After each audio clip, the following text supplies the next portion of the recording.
साथियों नमस्कार। क्या कारण है कि लोग नाम, शोहरत, पर्याप्त धन वैभव के होते हुए भी शांति, संतोष एवं आनंद से वंचित रहते हैं?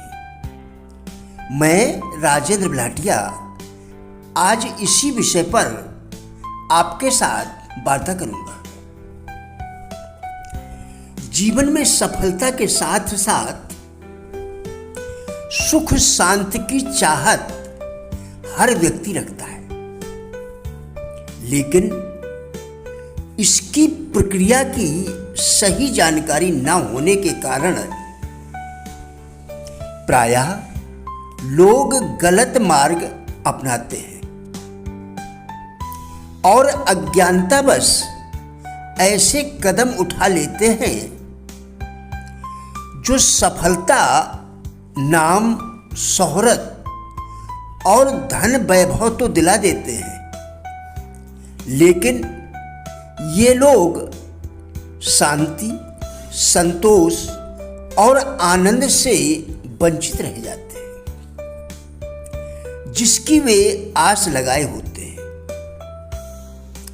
इसमें जहां एक ओर मन की प्रकृति, इंद्रियों का स्वरूप और अहंकार की भावना व्यवधान बनते हैं,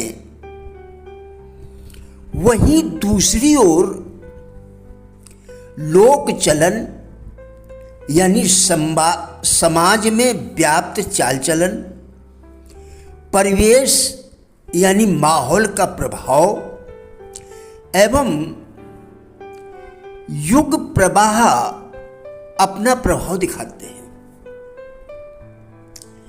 जिन कार्यों को समाज में मान्यता मिली है या समाज स्वीकार करता है, उसी को श्रेष्ठ मानते हुए जन सामान्य अनुसरण करते देखे जाते हैं। यदि समाज का चलन भोगवादी सोच, क्षुद्र अहंकार और संकीर्ण स्वार्थ पर आधारित हो, तो फिर इनके चुंगल में फंसकर व्यक्ति ऐसे कर्म कर बैठता है जिससे आध्यात्मिक उन्नति तो दूर, समाज के लोगों का कल्याण भी सिद्ध नहीं हो पाता। उल्टे पाप, पतन और असंतोष की खाई में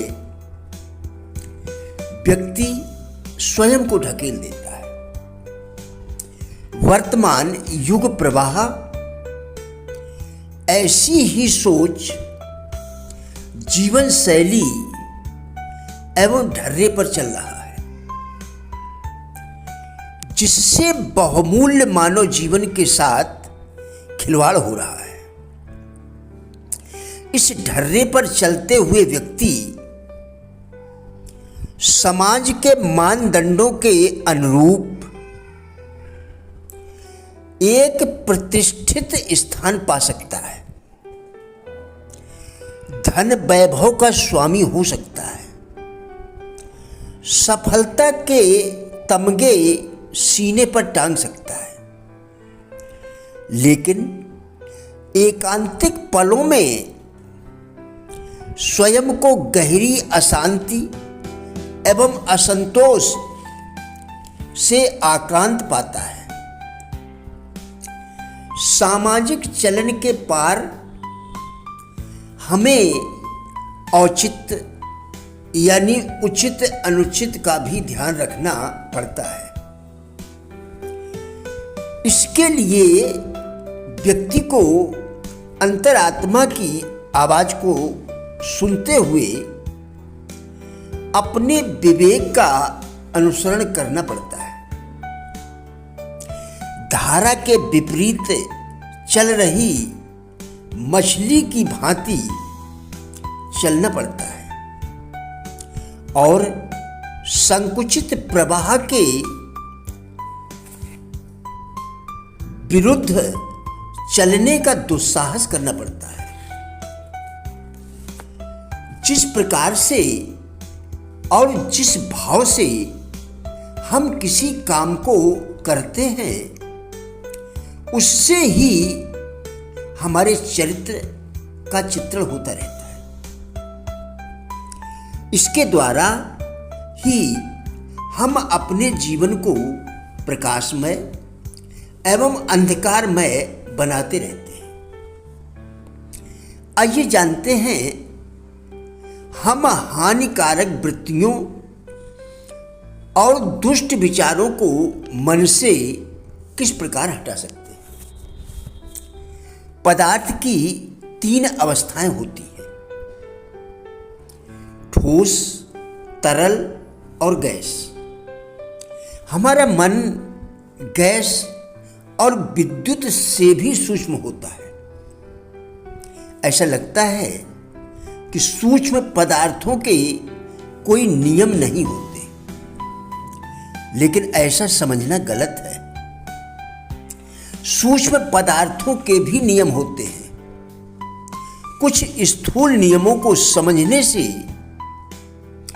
और अभ्यास से मन के विकारों को हटाया जा सकता है। पहले हमें इनमें दोष देखना होगा, बार बार विचार करना होगा कि किस प्रकार से वे हमें हानिकारक वृत्तियों और दुष्ट विचार हमारे पूर्ण विकास में बाधक होते हैं, उन्नति में विघ्न डालते हैं, हमारी स्वतंत्रता को रोकते हैं और उनके कारण हम अपनी निम्न अवस्था से ऊपर नहीं उठ पाते। हमारे स्वप्न पूरे नहीं होते। जब हम बार बार उन पर विचार करते हैं और अनुभव करते हैं, तो इन वृत्तियों और दुष्ट विचारों की जड़ें खोखली होने लगती हैं। हम किसी काम को प्रेम से करते हैं अथवा घृणा से, उत्साह से करते हैं या बड़बड़ाते हुए, ईमानदारी से करते हैं या बेईमानी से, एकाग्रता से करते हैं या विक्षिप्तता से।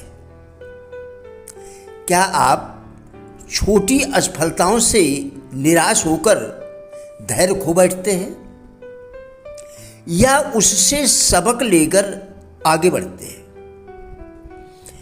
हमने काम को धन कमाने का साधन बना रखा है या मानसिक शक्तियों को विकसित करने का एक अद्भुत अवसर समझा है? प्रिय साथियों, राजेंद्र बल्हाटिया यूट्यूब चैनल के सभी वीडियोज एक अच्छी जिंदगी जीने के लिए अत्यंत ही उपयोगी हैं। वीडियोज का अधिकतम लाभ लेने के लिए